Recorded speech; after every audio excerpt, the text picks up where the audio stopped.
Shalom and welcome to this week's edition of the Rabbi's Ramblings. Hope you had a good week. Our thoughts and prayers are with our brothers and sisters in the Holy Land of Israel who suffered another terror attack in our holy city of Jerusalem. May those that were injured have a refuah shlema ukreva, a complete and speedy recovery, and unfortunately those that lost a loved one be comforted by Hashem. When we look in this week's parsha, we see an interesting conversation between Avraham and Hashem. Hashem decides that the people of Sodom have become so corrupt that he has no choice but to destroy them, wipe out the entire city. But before he does it, he says, I'm going to go tell Avraham. Avraham, when he hears this, stands before Hashem and says, that's not right. What happens if there's some righteous people living there? So instead of just accepting the will of Hashem, Avraham stands up and says, no, it's not acceptable. In fact, he uses very strong language. He says that this will be a disgrace, this will be a desecration.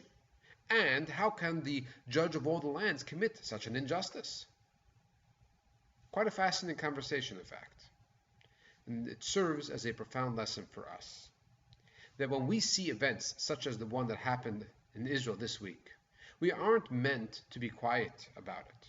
Hashem wants and expects us to come to him and say, why?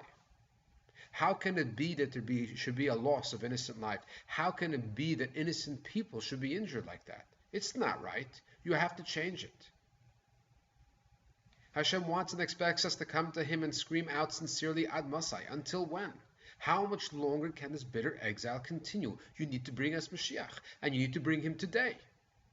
That's what Hashem is looking for from us. As we see with our forefather Avraham did before Hashem when he heard that Sodom, a city of wicked people, was going to be destroyed. How much more so when there's an innocent loss of life, when there's innocent people being injured, that Hashem wants and expects us to come to him and say that Ad Masai, this cannot continue and things must change.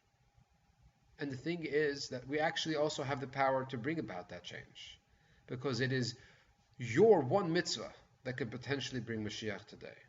So what will you do? Remember, you matter, so make a difference. Shabbat Shalom.